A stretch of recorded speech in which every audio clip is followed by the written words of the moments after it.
옆에 지체들과 인사했으면 좋겠습니다.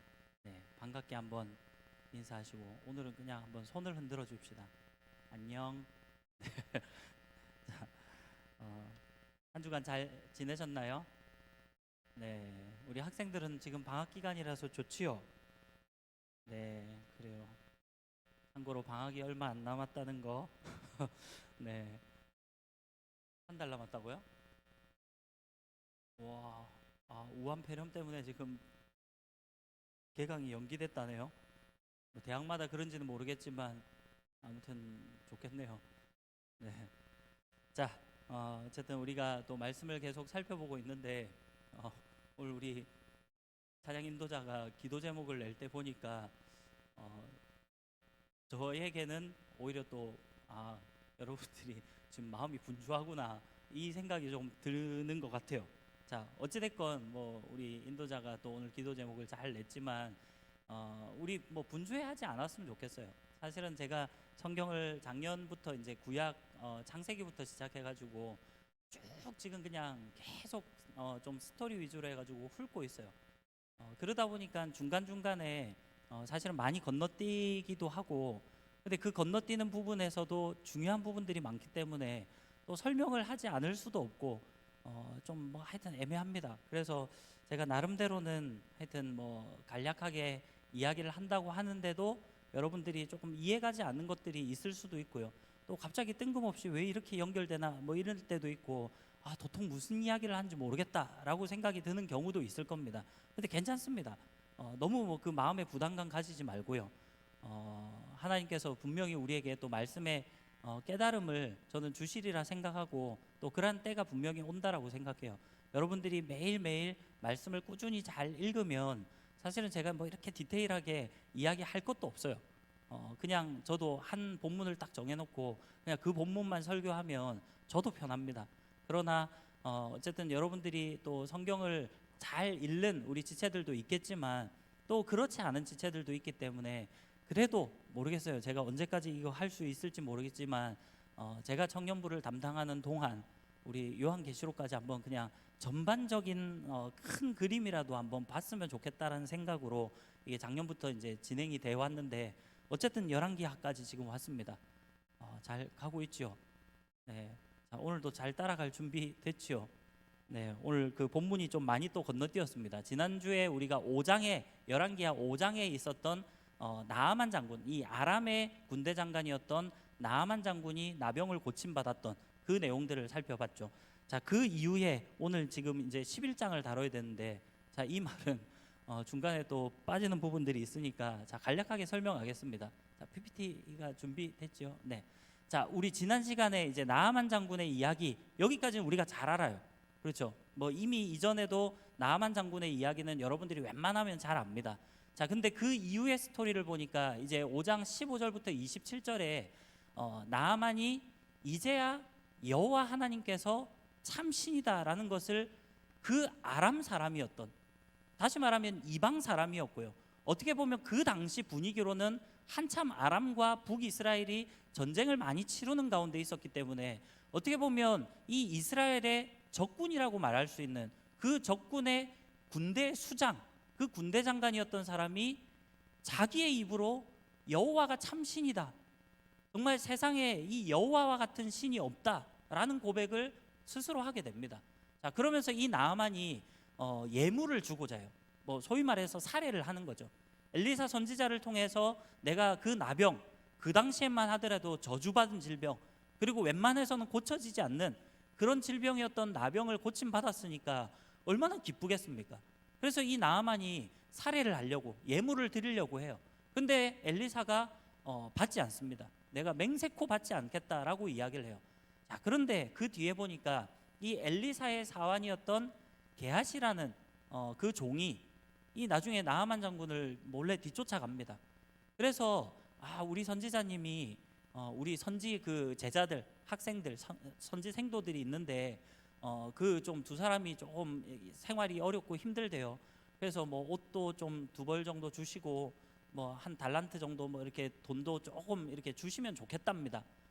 뭐 아마 그런 내용을 뭐 성경에는 간단하게 돼 있지만 이 게하시가 나름대로 막 뭐 이야기했지 않겠습니까? 아까는 우리 선지자님이 뭐 좀 체면도 있고 다른 사람들도 다 보고 있고 그러니까 아무 말 안 했는데 저를 몰래 보내가지고 지금 요 정도는 좀 해달라라고 이야기합니다. 아마 이런 뉘앙스로 이야기했을 것 같아요.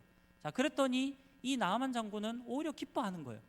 왜냐하면 자기가 원래 예물을 드리려고 했는데 더 큰 거를, 더 많은 거를 드리려 했는데 안 받았다가 나중에 그래도 조금이라도 달라 그러니까 기쁜 마음으로 줍니다.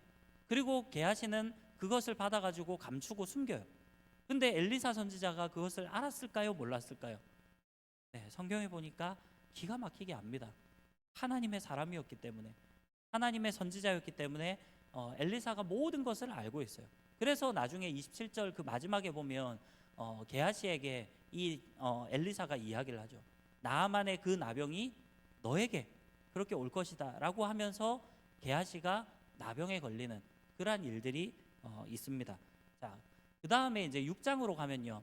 자, 6장 1절부터 7절은 이건 중요하진 않아요. 그냥 잠시 스쳐가는 하나의 에피소드인데, 자, 선지자의 제자들이 이제 보다 보니까 자기들이 이렇게 공동생활, 집단생활을 하고 있잖아요. 근데 집이 너무 좁은 거예요. 거기에다 엘리사 선지자까지 같이 이렇게 좀 모시고 살려고 하니까 집이 너무 좁아가지고 그럼 우리가 새 집을 지읍시다 해가지고 집을 짓는데 어떤 한 사람이, 어떤 그 선지자의 제자가 이 쇠 도끼를 하나 이렇게 빌려온 거예요.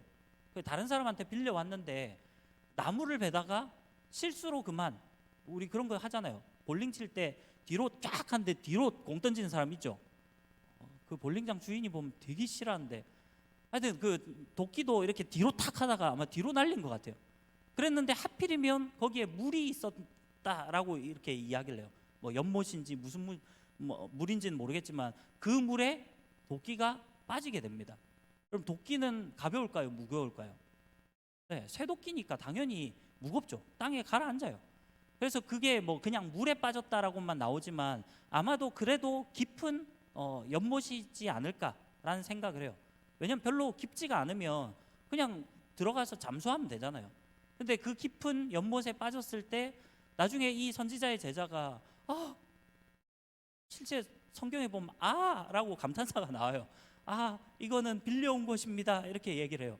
그랬더니 엘리사 선지자가 나무가지를 하나 베어가지고 그 물에다가 탁 던지니까 도끼가, 이 새도끼가 물에 뜨는, 왠지 우리가 생각할 때는 산신령이 나타나가지고 이 도끼가 네 도끼냐 이러면서 막 나와야 될 것 같은데 어쨌든 새도끼가 물에 딱 떠오르는 거예요. 그러니까 엘리사가 그 선지자의 제자한테 저 새도끼를 잡아라 라고 해서 새도끼를 찾는 그 내용이 나옵니다. 자, 그렇다면 이거는 왜 여기에 이런 에피소드가 중간에 들어갔을까? 글쎄요, 뭐 여러 가지 뭐 단서를 제공해 주는 것도 있겠죠. 이 당시에 선지자의 제자들이 있었다. 엘리사 밑에도 엘리야 때부터 이미 선지 학교, 그 선지 생도들이 있었어요. 근데 이 당시에도 선지자의 제자들이 함께 공동체 생활을 하고 훈련을 받고 거기에서 뭐 생활했다라는 하나의 단서도 주긴 하지만 결국은 이러한 것들을 통해서 엘리사가 기적을 베푸는, 이것이 엘리사의 능력이겠습니까? 아니요. 다 하나님께로부터 온 거예요. 이것은 결국은 이 엘리사 선지자가 결국은 엘리야 선지자보다 능력을 갑절로 받았던, 자기가 기도를 했잖아요. 엘리야의 성령께서 역사하시는 것이 내게 갑절이 있기를 원합니다. 근데 그러한 기적들이 나타나고 있는 거예요. 다시 말하면 엘리사의 기도가 응답되었다라고 보이기도 하고, 또한 그것은 결국은 하나님께서 엘리사의 사역을 엘리야의 사역을 엘리사에게 계승했다라고 보여지기도 하는 거예요.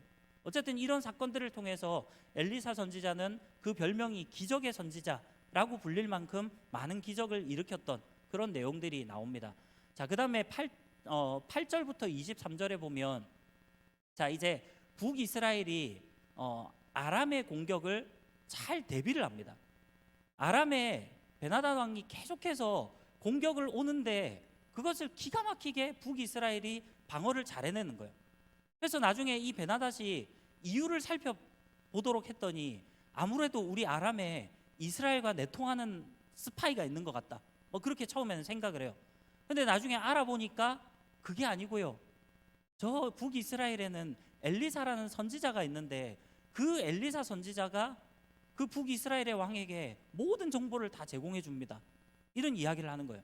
그랬더니 이 아람 왕의 입장에서는 그러면 우리 마피아 게임 하다가도 갑자기 의사가 누군지를 알면 처음에 경찰이 누군지 막 나왔다가 그럼 마피아 입장에서는 경찰을 죽여야 되겠다 이러고 있을 거잖아요. 근데 갑자기 의사가 누군지를 나왔어요. 그러면 누구부터 죽일까요? 그때 다르겠지만 주로 보니까 의사부터 죽이는 것 같더라고요. 마찬가지예요. 엘리사가 자꾸 이 정보를 제공해 주니까 이 아람 왕의 입장에서는 엘리사를 먼저 죽여야 되겠다라는 생각을 가집니다. 그래서 이 엘리야가 있던 그 성읍으로 아람의 군대가 병력이 쳐들어온 거예요. 자, 그런 가운데 엘리사의 사환이 그 모습을 군대가 쳐들어오는 것을 보면서 엄청나게 걱정을 해요. 근데 그때 엘리사가 이 청년의 눈을 열어주십시오 라고 했더니 이 청년의 눈이 탁 영안이 열리는 순간 거기에 불병거와 불말들이 있던 그 모습을 탁 보게 되는 거예요. 다시 말하면 엘리사에게는 하나님의 군대가 함께하고 있었다라는 것을 보여주는 겁니다. 자, 그리고 나서 나중에 그 아람 군사들을 이 엘리사가 또 기도했더니 이들의 눈을 뭐 영적인 눈뿐만이 아니라 이건 실제적인 육신의 눈을 다 멀게 해버립니다. 그래서 아람의 군사들이 앞을 보지 못하는 그런 현상들이 생겨나는 거예요. 여러분, 앞이 안 보이면 전쟁을 할 수 있습니까? 여러분들 여기 전체가 다 만약에 눈이 안 보인다고 치고요. 저만 눈이 보인다고 칩시다. 여기 몇 명입니까? 한 100명이 넘을 텐데 제가 100대 1로 싸워도 이길 수 있을 것 아닌가? 그 정도는 아닌가? 아무튼 눈이 안 보이면 전쟁을 못 해요. 그런데 이 사람들이 눈이 다 멀어버린 거예요. 그때 엘리사가 가가지고 아이고 내가 길을 안내해 드리겠습니다 이렇게 아람 군사들한테 이야기하니까 아무것도 안 보이는 입장에서는 사실 누군가라도 인도자가 있으면 의지할 수밖에 없잖아요. 그리고 그 사람이 엘리사인지도 눈이 안 보이니까 분간을 못 하는 거예요. 그래서 나중에 이 엘리사가 인도하는 대로 아람의 군사들이 막 갑니다. 근데 그곳이 어디였습니까? 바로 사마리아 성에 그 왕궁이 있던 북이스라엘의 왕이 있던 그곳으로 인도를 다 가는 거예요. 자, 그래서 이스라엘의 왕이 아람의 군대를 죽여버릴까요? 아버지요, 그 엘리사를 자기 아버지라고 불러요. 아버지요, 내가 저들을 죽일까요? 막 하는데 엘리사가 죽이지 말래요. 그리고 오히려 은혜를 베풀어 주라라고 이야기를 합니다. 그래서 나중에 이 아람의 군사들의 눈을 다시 열어주고요. 그래서 그들이 딱 눈을 떠보니까 이 북이스라엘에 완전히 그 성에 딱 들어와 있는 거예요. 이들이 얼마나 겁을 먹었을까요? 근데 이 이스라엘의 왕이 이 아람의 군사들한테 은혜를 베풀고 먹을 것을 주고 그리고 돌려보냅니다. 자, 그때 성경의 저 마지막 23절 있는 부분에 보면 뭐라고 기록이 되어 있냐면 그 이후로 아람이 다시는 이스라엘을 쳐들어오지 못했다라고 그래요. 여러분, 자비를 베푸는 것, 이것이 어떨 때는 우리가 더 좋은 상대방으로 하여금 더 두려움을 느끼게 하는 그런 부분일 수도 있어요. 자, 아무튼 아람의 군사들은 이런 것들을 한번 경험하고 나니까 야, 이스라엘 저 엘리사라는 선지자 저 사람을 우리가 당해내지 못하겠다라는 아마 생각을 했던 것 같아요. 그래서 당분간은 쳐들어오지 않는 그러한 내용들이 나옵니다. 자, 그러나 바로 그 뒤에 24절부터 보면 이제 이 아람의 왕 베나닷이 다시금 북이스라엘을 공격합니다. 그래서 이번에는 사마리아 성을 완전히 포위해 버렸어요.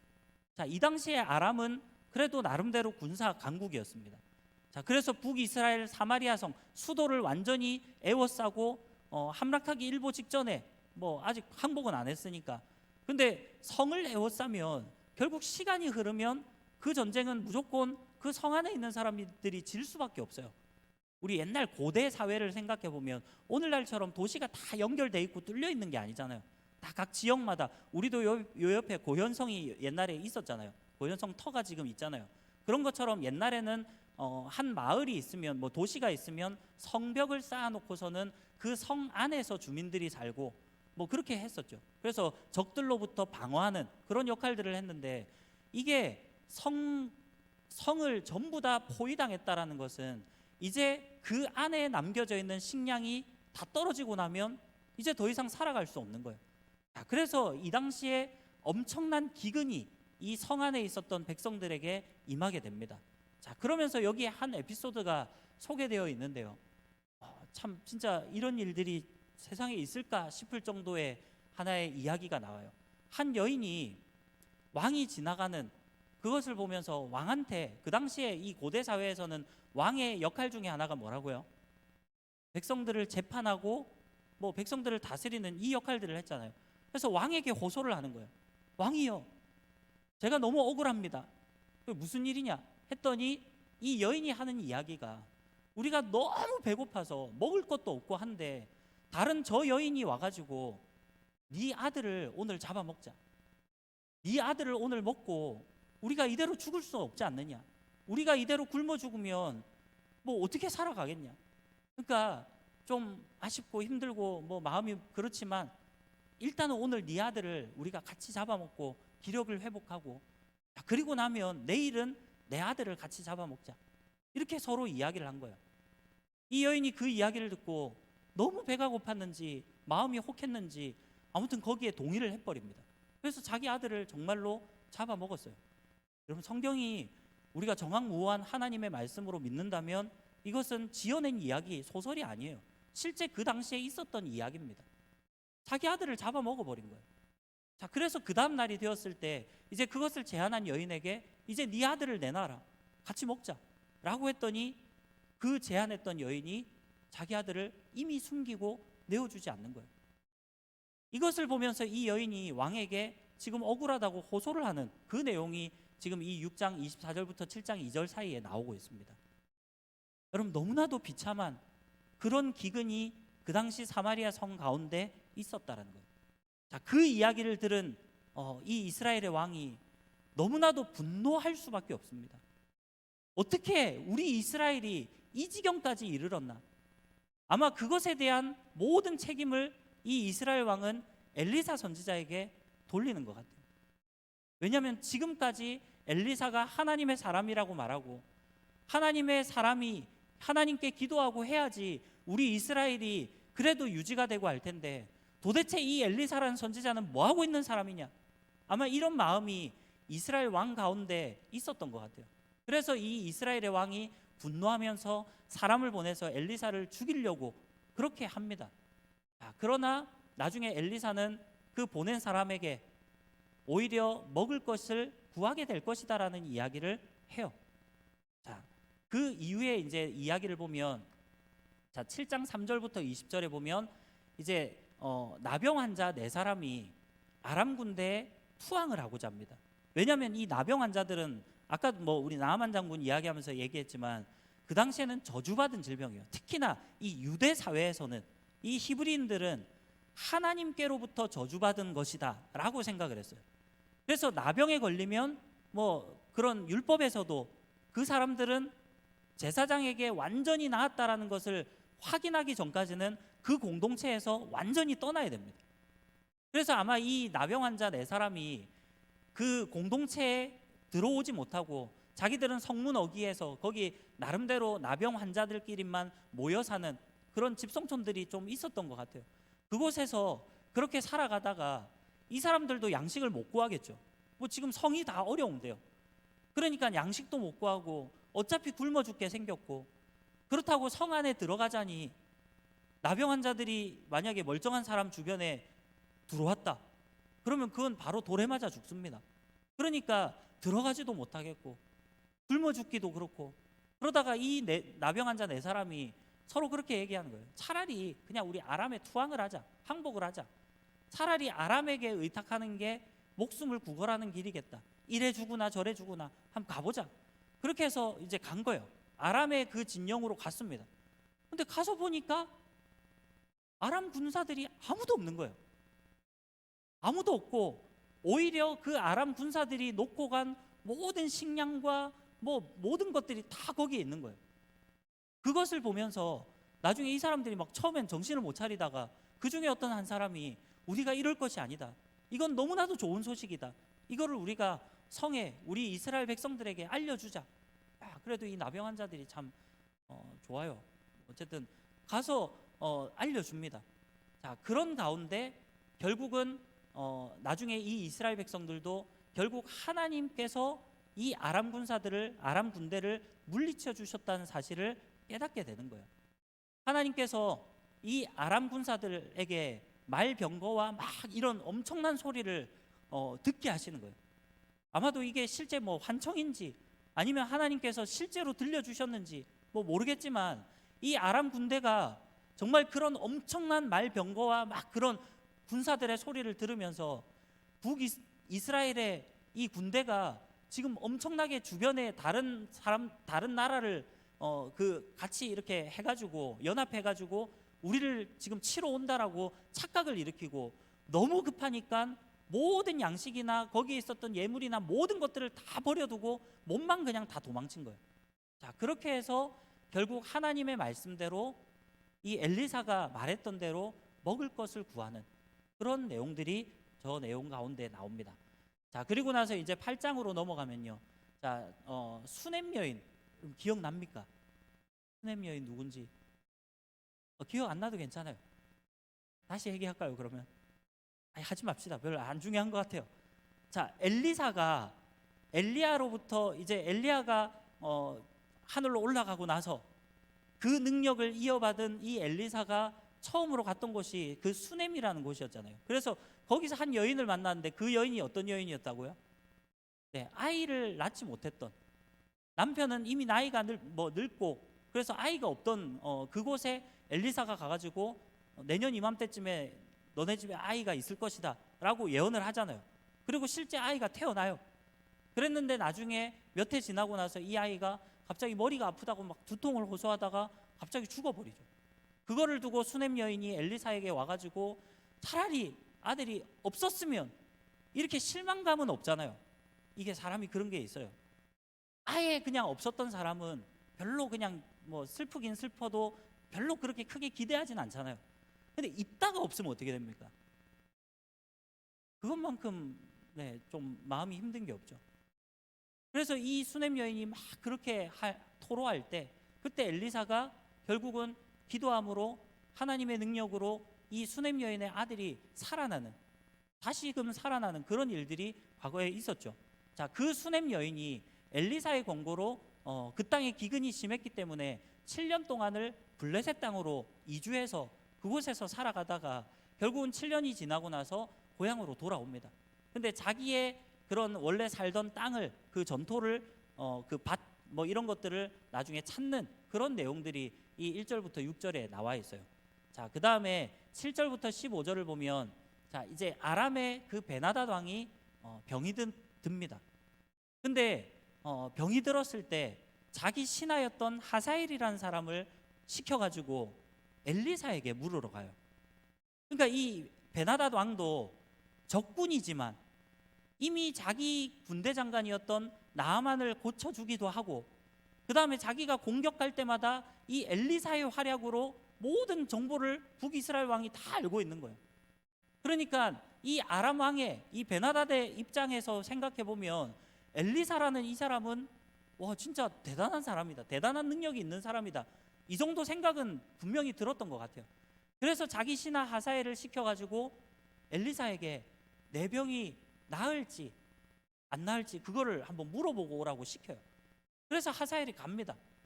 가는데 엘리사가 뭐라고 얘기를 하냐면 나을 거다 그러는 거예요. 근데 하사엘에게 뭐라고 얘기를 해주냐면 그렇게 가서 거짓말을 하라라고 얘기를 하는 거예요. 실제는 낫는 게 아닌데 낫는다라고 이야기를 하고, 그러다가 갑자기 엘리사가 이 하사엘을 뚫어지게 쳐다보더니 갑자기 펑펑 울기 시작합니다. 약간 좀 무당기가 있는 것 같아요. 갑자기 막 우는 거예요. 왜 웁니까? 이러니까 이 엘리사가 당신이 나중에 이스라엘에게 행할 일들, 그것을 이 엘리사 선지자는 미리 보았던 거예요. 당신이 부녀자의 배를 가르고 엄청난 그런 만행을 저지를 것을 보았다라는 거예요. 자, 그럼에도 불구하고 원래 하나님께서 엘리야 선지자가, 엘리야입니다. 엘리야 선지자가 지쳐가지고, 영적으로 지쳐가지고 그 로뎀나무 아래에서 죽기를 간구하고 했을 때 하나님이 그 엘리야 선지자를 회복시킨 이후에 세 가지의 사명을 주시잖아요. 그 중에 하나가 뭐였습니까? 하사엘에게 기름을 부어서 아람의 왕으로 삼고, 그 다음 뭐였어요? 아하시아에게 기름을 부어서 이스라엘의 왕으로 삼고, 그 다음에 또 뭡니까? 엘리사에게 기름을 부어서 너를 이을 그 선지자로 삼아라. 이 세 가지를 주잖아요. 근데 그 하사엘이 바로 이 하사엘입니다. 그래서 엘리사가 나중에 이 하사엘에게 기름을 붓고 결국은 아람의 왕이 됩니다. 이 하사엘이. 자, 일단은 뭐 이런 내용들이 나와 있고요. 자, 그 다음에 16절부터 24절을 보면, 자, 여호사밧을 대신해서 이제 그의 아들 여호람이 유다의 왕이 되었다라는 내용이 나와요. 자, 이거는 우리가 열왕기니까 왕들에 대한 이야기. 사실은 그 앞에 열왕기상에 보면 계속 왕들의 이야기가 교차로 왔었잖아요. 근데 이 열왕기상 뒷부분에 17장부터 엘리야가 등장하면서부터 사실은 엘리야와 또 나중에 지금 열왕기하로 넘어오면서 엘리사 선지자에 관한 그런 이야기가 쭉 나오는데, 다시 지금 이 부분은 열왕기로서 결국 이 유다의 왕이 바뀌었다라는 부분을 설명하고 있습니다. 자, 여호사밧을 대신해서 그의 아들 여호람이 유다의 왕이 됐다라고 이야기를 하는데, 자, 성경의 그 평가, 항상 모든 열왕기에 보면 왕들의 업적이나 그런 것들을 영적으로 또 평가하는 게 있잖아요. 그 평가에 보니까 이 여호람은 이스라엘의 왕들의 길을 걸어갔다라고 표현을 하고 있어요. 그럼 남유다의 왕인데 표현 자체가 이스라엘의 왕들의 길을 걸어갔대요. 그러면서 그 이유가 있는데, 그 이유가 뭐라고요? 아합의 딸 아달랴와 결혼했기 때문이래요. 자, 다시 말하면 이 여호람은 자기 아내가 아달랴라는 공주였는데 북이스라엘의 공주예요. 그 당시에 제가 이전에 설명을 했을 때 아합 가문과 남유다의 왕이었던 여호사밧, 이 여호사밧은 선한 왕이라 그랬잖아요.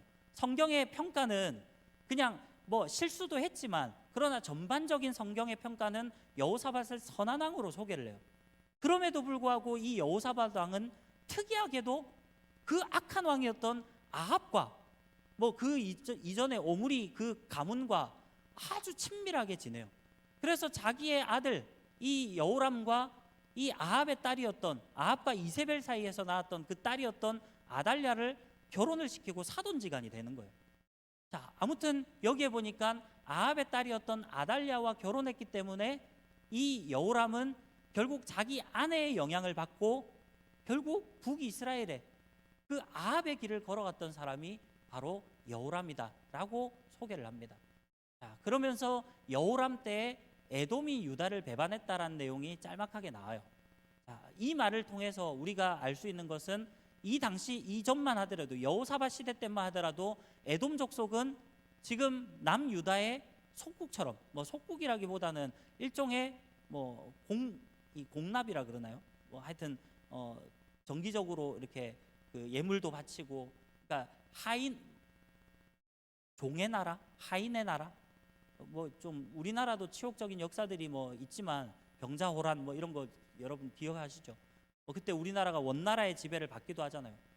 그렇다고 해서 조선이라는 그 고려라는 나라가 아예 없어진 것은 아니지만, 그냥 고려는 사실상 원나라에서 조정하는 대로, 왕도 심지어는 원나라의 황제가 그냥 뭐 바꾸려면 바꿀 수 있고 이런 시스템이었잖아요.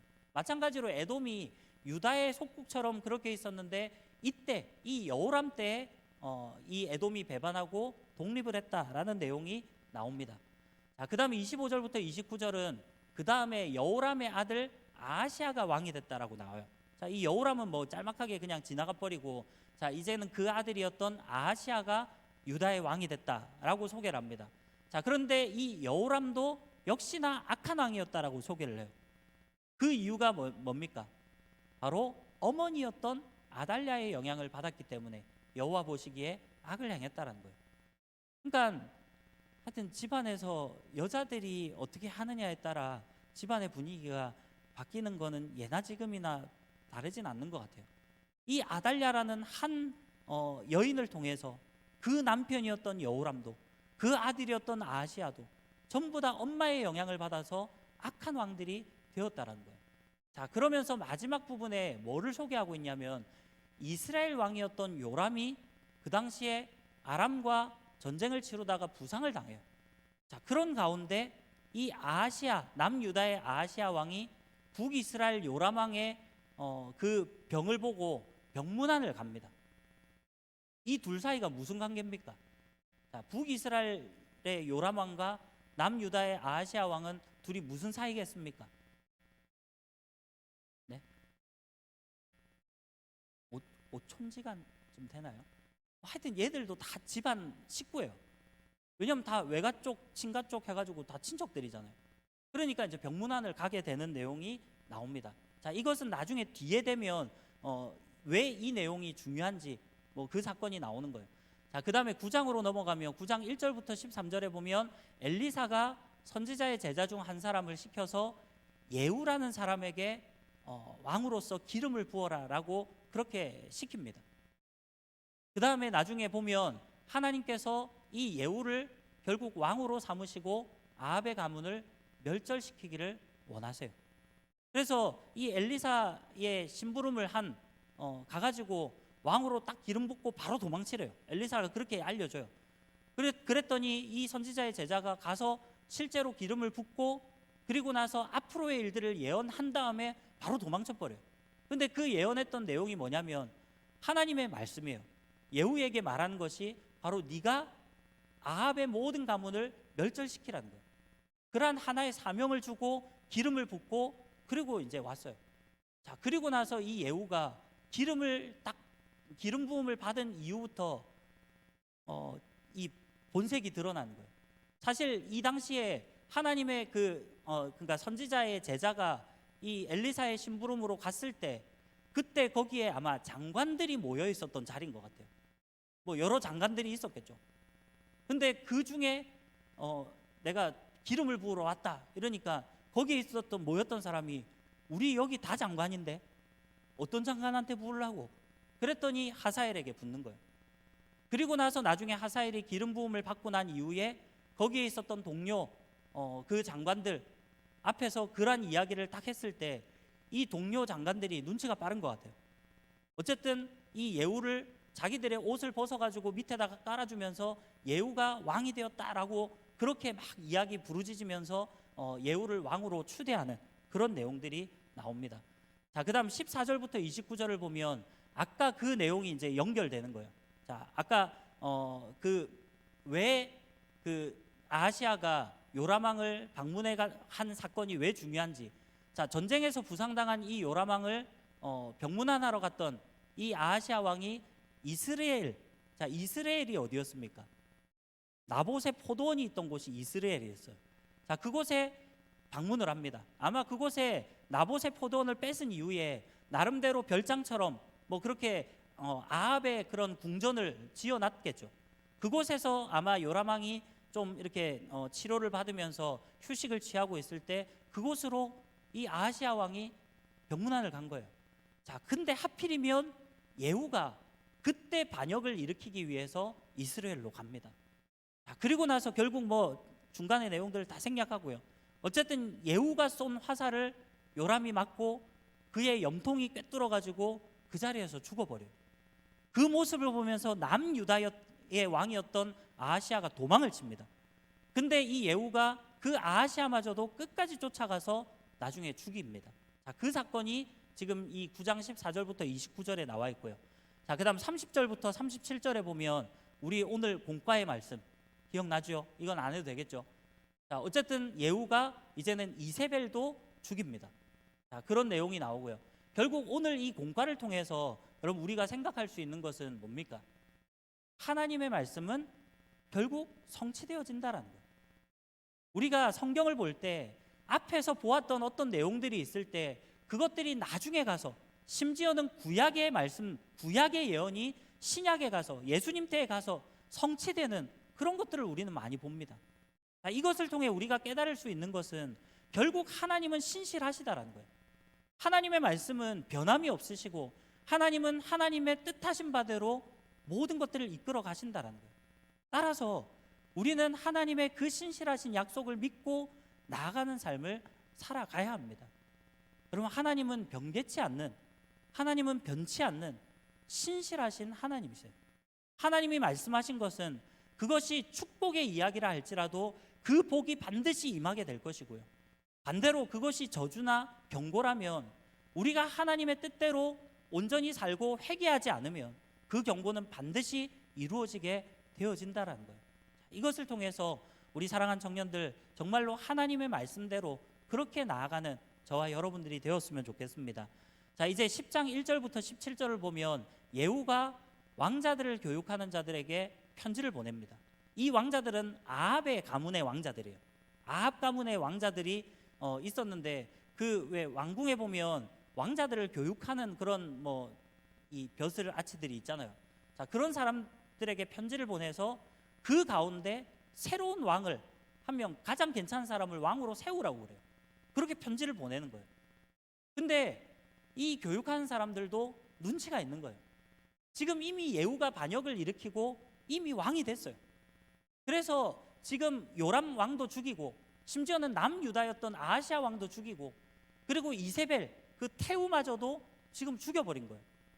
그것을 자기들도 눈치껏 다 들어서 알고 있는데 갑자기 이 아합의 가문의 왕자들 중에 왕을 세우라니요. 말이 됩니까? 그러니까 이 교육하는 자들이 겁을 먹고 예후의 편지를 받아들고 나서 자기들이 스스로 거기에 있었던 아합 가문의 왕자들 70명을 다 죽여버립니다. 그리고 예후에게로 찾아오는 거예요. 자, 이런 내용이 지금 여기에 적혀 있습니다. 자, 이것을 통해서 이로써 아합의 모든 가문이 완전히 멸절되어지는 그러한 내용들이 나오고요. 또 중간에 잠깐 나오지만 예후가 가는 길에 아하시아의 형제들도 다 죽여요. 아하시아가 누구라고요? 남유다의 왕. 남유다의 아하시아의 왕의 형제들도 다 죽이게 됩니다. 자, 이러한 내용들이 일단 나오고요. 그 다음에 10장 18절부터 36절을 보면 예후가 바알을 섬기는 그런 것처럼 꾸며요. 아합이 바알을 이만큼 섬겼으면 나는 더 섬긴다, 이런 이야기를 하면서 바알의 제사장들, 선지자들 이런 사람들을 다 모읍니다. 그래서 우리 바알 숭배 축제를 열자. 아마 우리 기도 대성회 대축제 하는 그런 것처럼 완전히 큰 그런 집회를 하나 연 것 같아요. 거기에 그러면 모든 바알의 제사장들이 다 모일 거 아니에요. 전국 각곳에 있는 모든 바알의 그 제사장들 어디 한 사람도 예외 없이 다 그곳에 모인 거예요. 자, 그 가운데 결국 예후가 이 바알의 제사장들을 다 죽입니다. 그리고 성경에 보면 예후는 바알을 섬기지는 않았대요. 자, 그럼 좀 착한 것 같죠. 그러나 성경에 보면 여로보암이 섬기던 그 베델과 단에 있었던 금송아지를 섬겼다라고 그렇게 나와요. 즉 다시 말하면 결국 이 예후도 하나님의 뜻 가운데 살아가지 못하고 어쩌면 하나님께서 새로운 이스라엘 왕으로 삼고 그 악했던 아합의 가문을 멸절시키는 사명을 부어주셨음에도 불구하고 역시나 여로보암과 같이 이전의 다른 왕들과 같이 그런 자신도 악을 저지름으로 인해서 결국 자기도 멸망당하는 그러한 삶을 살아가는 거예요. 그래서 결국은 나중에 그 뒤에 내용들을 보면 하사엘이 누군지 기억나죠? 아람의 새로운 왕이었던 이 하사엘이 이스라엘을 공격해서 결국 예후도 죽음을 맞이하게 됩니다. 자, 그것이 오늘 본문 바로 앞까지의 내용이에요. 잘 갔죠? 네, 이제 좀 그냥 내용이 언뜻 이해가 갑니까? 네, 몰라도 알 수 없어요. 자, 그렇다면 이제 오늘 본문을 한번 봤으면 좋겠습니다. PPT는 꺼주셔도 돼요. 이제 자, 오늘 이 11장의 내용을 보면 자, 제가 제목을 그냥 아달랴와 요아스 이렇게 했습니다. 자, 아달랴 아까 우리가 살펴보면서 이름을 많이 들었죠. 자, 아달랴가 누구라 그랬습니까? 아시아 뭐라고요?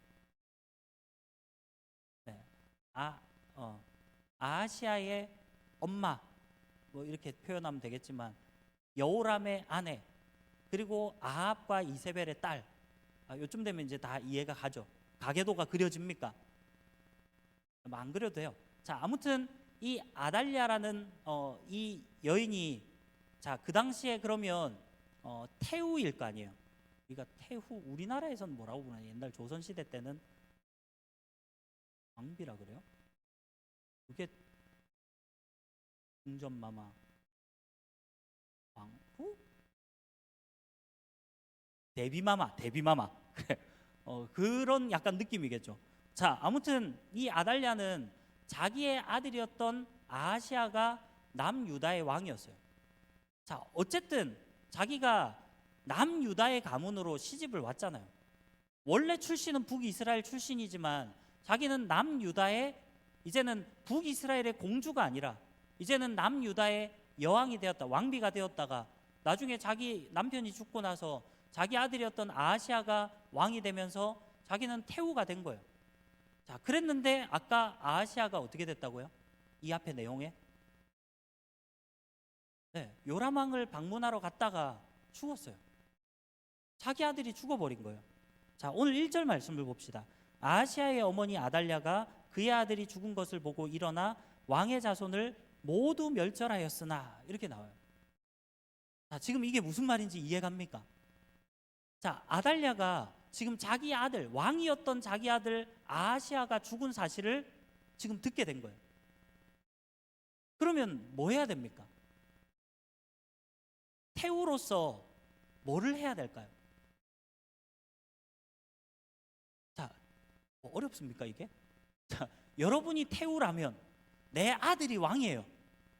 근데 왕이 뭐 어떤 뭐 거에 연루가 됐든지 아무튼 죽었어요. 그러면 태우로서, 한 나라의 가장 큰 엄마로서 그럼 뭐를 해야 될 것 같아요?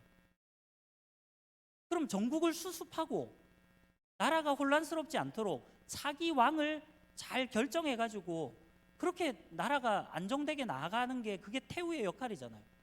근데 지금 뭐 했다고요? 자기 아들이 죽은 것을 보고 일어나 왕의 자손을 모두 멸절했대요. 자, 왕의 자손, 이게 정확하게 지금 어떤 범위까지를 이야기한지는 모르지만 적어도 아하시아의 아들들도 있었을 거 아니에요. 소위 말하면 자기 손주들이 있었을 거 아니에요. 근데 자기 손주들도 여기에 다 포함이겠죠. 왕의 모든 자손들을 다 멸절시켰대요. 이런 정신 나간 여인이 어디 있습니까? 아니, 자기가 태우면, 왕인 자기 아들이 죽었으면 빨리 그 중에서 뭐 괜찮은 손주가 있거나 아니면 뭐 형제가 있거나 괜찮은 사람이 있으면 빨리 왕으로 세우고 나라를 안정되게 해야 될 이 태후가 지금 자기 왕이었던 자기 아들이 죽었다고 왕의 모든 자손들을 다 멸절시켰대요. 너무나도 비극적인 이야기 아닙니까? 자, 그러나 하나님은 그 가운데서도 일하고 계신다라는 거예요. 자, 2절 말씀을 봅시다. 2절에 보니까 요람 왕의 딸 아하시아의 누이 여호세바가 아하시아의 아들 요아스를 왕자들이 죽임을 당하는 중에서 빼내어 그와 그의 유모를 침실에 숨겨 아달랴를 피하여 죽임을 당하지 아니하게 한지라, 이렇게 나옵니다. 자, 아까 죽은 왕이었던 이 아하시아의 여동생이 있었는데 그 여동생의 이름은 여호세바입니다. 이 여호세바도 나름대로 뭐 왕족이니까 공주였겠죠. 자, 이 공주인 여호세바가 그 아하시아, 자기 오빠의 아들들 중에서, 왕자들 중에서 다는 못 살리고 딱 한 명의 왕자를 살렸다는 거예요. 그래서 몰래 왕궁에서 빼내어 가지고 그 유모를 한 명 붙여줘 가지고 피신하도록 한 거예요. 그 왕자의 이름이 뭐라고요? 네, 요아스. 자, 요아스라는 그 아들, 그 왕자를 겨우 빼내 가지고 하여튼 이 모든 아시아의 아들들, 그 왕족들이 다 멸절됐지만 유일하게 이 요아스가 살아남은 사람이 됐어요. 자, 근데 그때 이 요아스의 나이가 몇 살이었을까요? 요아스가 몇 살이게요? 혹시 뭐 아는? 네. 이 당시에 요아스의 나이가 1살입니다. 갓 태어난. 그러니까 어떻게 보면 좀 그래도 이 요아스라도 숨길 수 있었던 이유는 다른 왕자들은 이미 뭐 3살, 4살, 5살 좀 어느 정도 크니까 얘들이 이제 막 뭐 하여튼 좀 이 데리고 다니기도 힘들고, 모르겠어요. 우리 보니까 하여튼 좀 그 나이 때가 진짜 힘든 것 같아요. 어쨌든 뭐 빼내기가 좀 쉽지 않았던 것 같아요. 근데 이 갓난아기니까 1살이니까 이 요아스를 어떻게 잘 빼냈던 것 같아요. 자, 그런 가운데 지금 3절에 보니까 뭐라고 얘기를 합니까? 요아스가 그와 함께 여호와의 성전에 6년을 숨어 있는 동안에 아달랴가 나라를 다스렸더라. 자, 남유다의 이 왕의 계승, 그 계보를 우리가 이야기할 때 이 아달랴를 그 계보에 일단 추가는 해줍니다. 다윗의 혈통도 아니고 오히려 북이스라엘의 출신이었고, 그것도 심지어는 너무나도 악했던 아합과 이세벨의 딸이었음에도 불구하고 어쨌든 6년 동안 이 아달랴가 남유다를 통치했다는 거예요. 자, 그러면 이제 이 3절의 말씀까지 딱 읽고 나면 결국 아달랴가 왜 자기의 손주들, 왕자들을 다 죽였는지 이제 이해가 가시죠? 이 아달랴가 뭐를 하기 위해서? 결국은 이 남유다를 자기 손아귀에 넣고 자기가 통치하기 위해서 이런 정말 엄청난 악행을 저질렀다는 거예요. 그럼 어디 할머니가 손주들을 뭐 그러잖아요. 눈에 넣어도 아프지 않는, 이렇게 요즘 표현하는데 어떻게 할머니가 자기 손주들을 다 죽여요? 말이 됩니까? 그럼에도 불구하고 이 아달랴는 너무나도 악했던 그런 여왕이었기 때문에 이 아달랴는 자기 아들 아하시아가 죽은 것을 확인하고 나서 그 모든 손주들, 왕족들을 다 죽여버리고, 아마 요아스는 숨었는지도 몰랐을 거예요. 자기는 다 죽였다고 생각할 거예요. 어쩌면 다윗의 왕가, 다윗으로부터 시작된 이 남유다의 혈통을 자기가 다 멸절시켰다라고 생각했던 것 같아요. 그리고 이제 남유다는 내 것이다. 이제 내 후손들이 대대로 이 땅을, 이 나라를 다스리게 될 것이다. 아마 그런 착각 속에 빠져서 6년이란 시간 동안 이 아달랴가 여왕이 되어서 이 남유다를 통치합니다. 자, 그러나 하나님의 계획은 보이지 않는 곳에서 일어났다라는 거예요. 이 여호세바, 아까 아하시아의 동생이었던, 여동생이었던 이 여호세바가 누구랑 결혼을 하냐면 그 당시에 대제사장이었던 여호야다와 결혼을 합니다. 그래서 이 대제사장과 결혼을 했기 때문에 대제사장의 역할은 뭡니까? 주로 뭐 성전에서 뭐 이렇게 봉사하고 일을 하잖아요. 그래서 절기라든지 뭐 대속제일이나 이럴 때 대제사장이 뭐 그런 제사도 집례하고 뭐 이런 일들을 하잖아요. 근데 6년 동안을 아달랴가 다스렸는데 이 요아스가 정작에 어디 먼 곳이 아니라, 어디 지방으로 멀리 보낸 게 아니라 어디서 숨어서 살고 있었다고요? 성전에서 살고 있었다는 거예요. 다시 말하면 대제사장이었던 여호야다가 이 요아스를 잘 보살피고 키우고, 자기 고모였던 여호세바도 물론 같이 잘 키웠겠죠. 그렇게 자기 고모부와 고모가 이 요아스를 1살부터 7살까지 6년 동안을 잘 키웠던 거예요. 자, 이 말은 아달랴는 결국은 하나님을 제대로 섬기는 여인이 아니었기 때문에 6년 동안 요아스가 거기에 숨어 지냈는데도 알지 못했다라는 것은 이 아달랴는 성전에 별로 관심이 없었던 것 같아요. 뭐 출입도 잘 안 했던 것 같고요. 뭐 어떻게 돌아가든지 말든지 별로 신경을 안 썼던 것 같아요. 오로지 자기의 권력에 눈이 멀어가지고 이 나라를 6년 동안 통치하면서 그렇게 지냈다라는 거예요. 자, 그런 가운데 하나님은 이 요아스를 숨겨두고 결국은 이 요아스를 통해서 다윗의 혈통이 이어질 수 있도록 그렇게 하나님은 역사하셨다라는 거예요. 사랑하는 우리 청년 여러분, 정말 우리가 이 세상 가운데, 이 땅 가운데 살아갈 때 때로는 우리 앞에 정말 막막한, 너무나도 우리의 마음대로 되지 않는 그런 순간들도 참으로 많이 있습니다. 아까 제가 뭐 우리 또 조신방을 하면서도 그랬지만 정말 우리 앞에 우리가 청년이라고 해서 왜 고민이 없고 왜 힘든 게 없겠습니까? 그럼 학업을 감당하는 게 뭐 수월합니까? 그냥 대충 꼬적꼬적 공부하면 여러분 좋은 학점 받고 좋은 데 취직하고 뭐 그 승승장구하는 삶을 살아가든가요? 요즘 청년들의 삶이 얼마나 힘듭니까? 직장 생활 쉽습니까? 조선소 일하는 게 뭐 그냥 재밌고 쉽나요? 아니요. 제가 조선소 일하는 우리 청년들 신방에 보면 너무나도 힘들어해요. 요즘 우리 청년들, 이 시대에 살아가는 우리 청년들의 삶이 너무나도 쉽지 않다라는 거예요. 어쩌면 오늘 이 아달랴가 정말 그 모든 왕족들을 다 멸절했다라고 생각하고, 어쩌면 영적으로 어두운 이 아달랴가 그렇게 일을 했지만 그 배후에는 결국은 악한 영들이, 사탄이 일하고 있지 않았을까요? 마귀는 우리를 바라보면서 우리가 아무런 힘도 없다고 생각하고 마귀가 하는 대로 그렇게 이 세상이 돌아간다라고 그렇게 생각할지도 몰라요. 그렇기 때문에 우리가 사는 이 세상 가운데는 우리의 뜻대로 되지 않는 일들도 많고요, 우리의 현실은 녹록지 않은 그런 삶이 있을 수 있다는 거예요. 그러나 여러분, 분명한 것은 오늘 이 말씀을 통해서 우리가 또 한 번 생각할 수 있지만 하나님은 신실하신 하나님이시라는 사실이에요.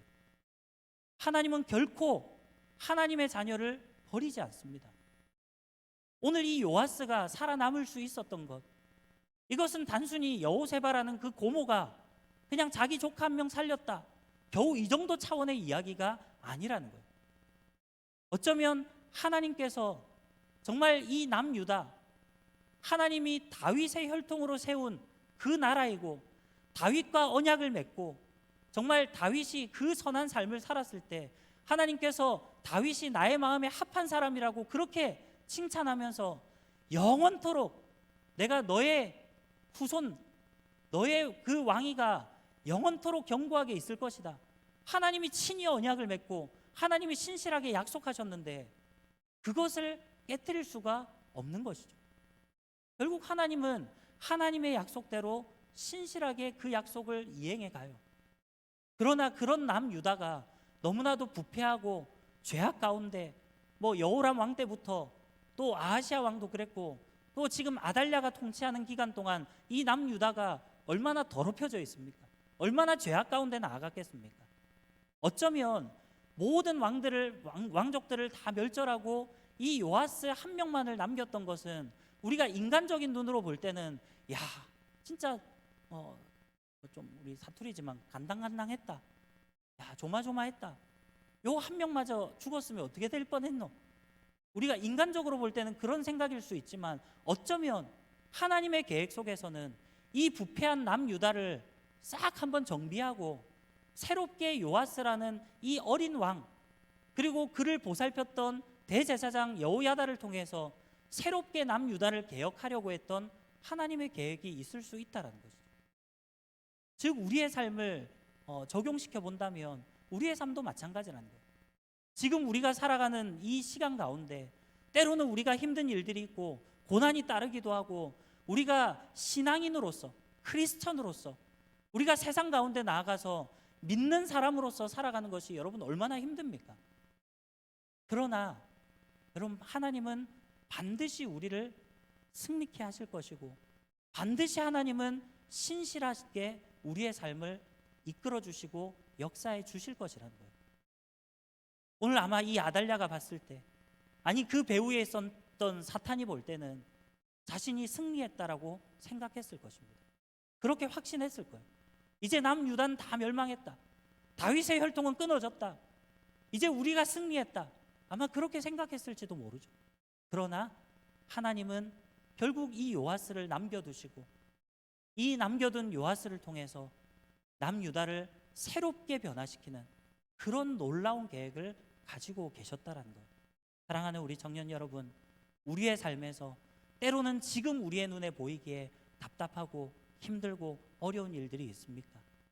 그렇다면 우리가 그럴 때일수록 오히려 신실하신 하나님을 바라보며 하나님의 그 언약을 믿고 나아갈 수 있기를 간절히 바랍니다.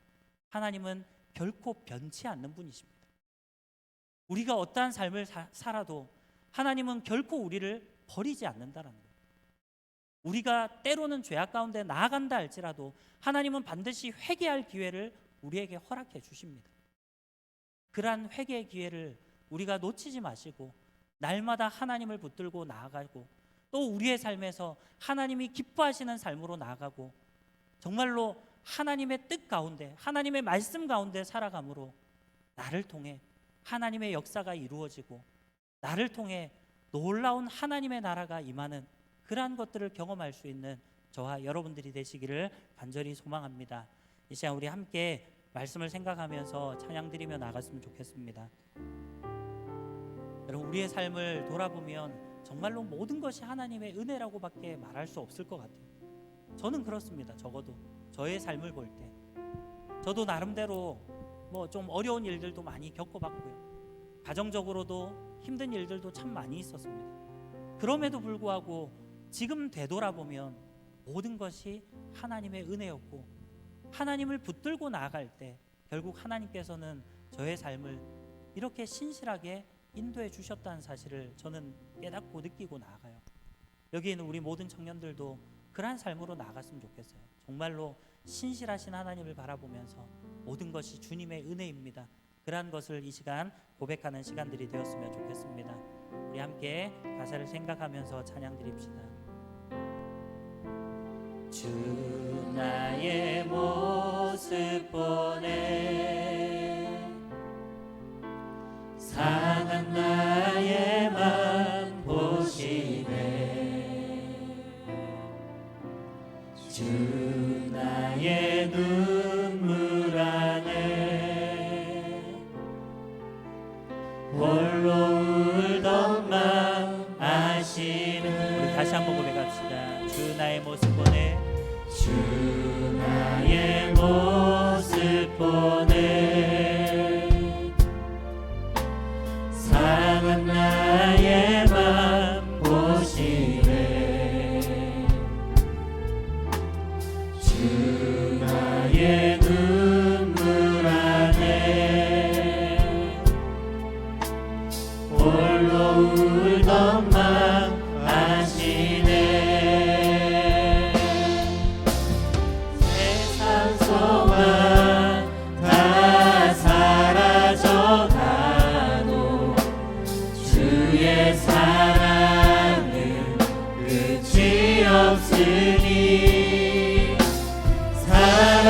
살아가는 이 모든 순간이 주의 힘을 나는 믿네 주 사랑 내게 있네 주 사랑 내게 있네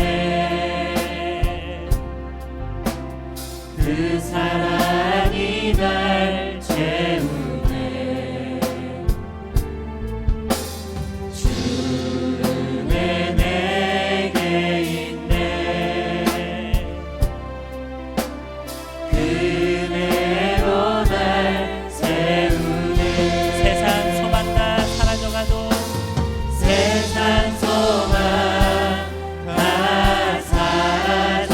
사라져가도 주의 사랑은 끝이 없으니 살아가는 이 모든 순간이 주의 힘을 나는 다시 한번 믿음으로 고백합시다. 세상 소망 다 사라져가도 세상 소망 다 사라져가도 주의 사랑은 끝이 없으니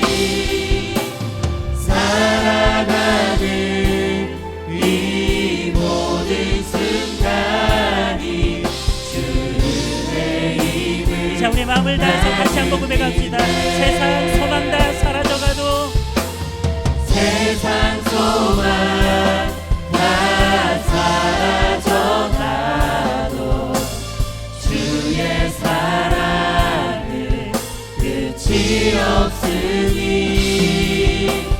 살아가는 이 모든 순간이 주의 힘을 나는 믿네.